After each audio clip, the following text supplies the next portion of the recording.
to ask you about these active investigations that were closed. Is this part of the reason why you're coming out? Yes. Because it seems to have been covered up at the ALEA. Can you tell us any more about those active investigations? There were two, and again, Bill, the structure of ALEA is we had a special investigations unit.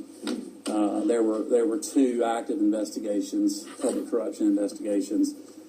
The last thing I said walking out the door was to maintain Special Agent Wilson in place and keep those investigations going. We were working in partnership with the Attorney General's office. I was told within a week the investigations were closed and the paperwork was taken from Special Agent Wilson. Did you write this letter that's attributed to you to Chuck? What letter? A letter that is attributed to you that was written by Chuck Dean? I can already tell you there's so much text on there. No, I didn't write that. Okay, well, that's a full press release. Tell me who you're with. I'm Bob Campbell Kirk. I'm independent. Yes. You did write that? Yes. Were you angry when you wrote it? No, I'm not angry now. My feelings are hurt by it. But no, I'm not angry. Mr. Collier. I will say this. I'm a little, and Chuck's here, I believe, right? The April, I think I mentioned the February 16th meeting. Within 20 minutes of walking out of that meeting, Chuck called my executive counsel and knew all the details of the meeting. And I understand you guys have sources, and I would never want you to give up your sources. My problem with that is we discussed very sensitive law enforcement information in that meeting, and within 20 minutes, and maybe Chuck's a hell of a reporter, but within 20 minutes, Chuck had all the details of that meeting. So if I'm angry that someone broke the law and gave up law enforcement sensitive information. But I'm not, do I seem angry now? My feelings are hurt. Do you think the governor is trying to protect someone, and if so, who?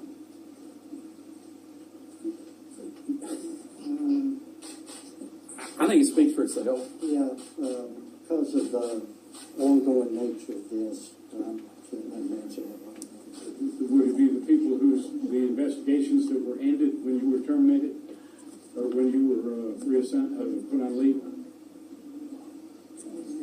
I would be guessing the answer to that. I don't know. Do you plan any legal action? Were you given benefits on your?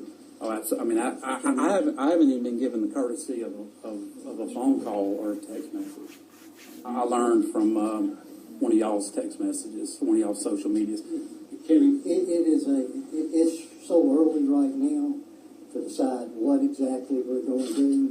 The main thing that we're looking at is to clear his name and to meet with the Attorney General's office, and if there's any confusion about it, we don't know what the charges are and anything about what they were supposedly accusing him of doing wrong, which led to the termination, or so they say. So we're looking at that. But he serves as the pleasure of, so any type of termination action. Well, without saying exactly, about this, because it's too early for me to know, but if you get fired, even if you're an employee at will, you can't fire somebody for cooperating with the grand jury. In fact, it's a felony. Yeah, and he was putting that, and if that's the motivation behind it, that would open up some doors. Again, it's just so early, all this came about the last couple of days, but it'll be something I'll keep you very sure. I apologize, I don't know your name. Alan Blackman, the New York Times. Do you have any evidence or thought that the governor used the state aircraft improperly? You mentioned that. Did you ever know of him using GPS? I don't have personal knowledge of that. However, complaints from his security staff and from his staff were levied. I did challenge a staff member and attempted to interview him over this, and he broke down. This was 2 years ago. He broke down. Let me finish. Complaints about what were the nature of those complaints? Misuse of state aircraft. Have you spoken to a federal investigator? Federal investigators? Has it been a state matter? I'm not getting specifics who I've spoken to. You mentioned that Rebecca mentioned wielded a kind of power that you had never seen in your career. Could you give us some examples of what you're referring to? Well, if you guys go back, and I'm trying to think of some of you cover the budget cuts when the individual agencies set out what the budget cuts were.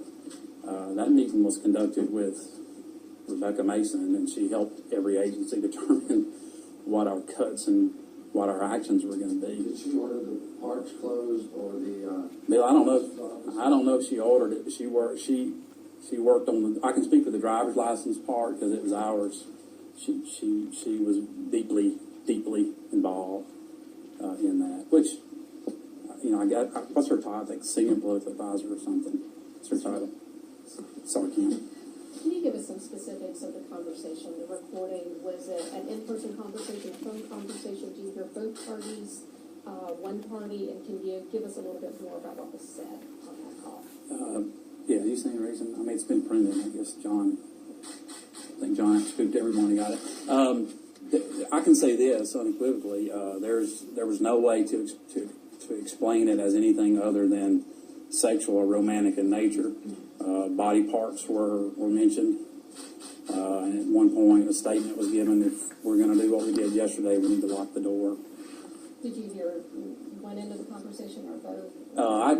There were two voices. I can distinctly, I can assure you that was Governor Robert Bentley's voice. The other was just a female. Do you know whether it was Rebecca's? I can't.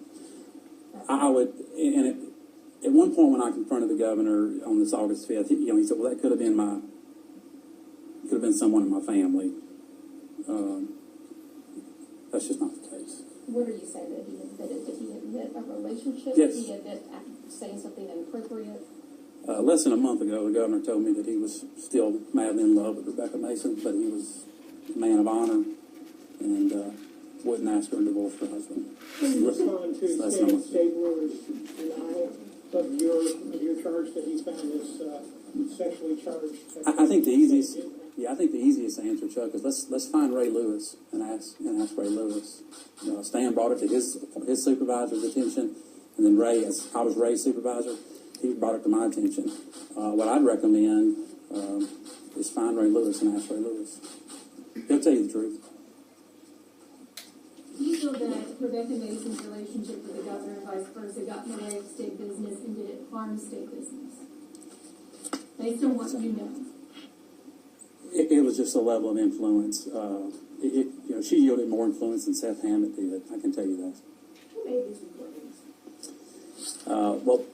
That was part of us looking into it. The governor, as most of you know, carries a security clearance. And one of the things that always concerns us is the potential for blackmail. Something was brought to my attention. I was concerned about that. Make sure someone was not surreptitiously recording the governor. That could be used to challenge his security clearance. Through our investigation, we quickly determined that it was a domestic situation, and it was done within the family. And my recommendation to the governor at that point was, it's obviously domestic in nature.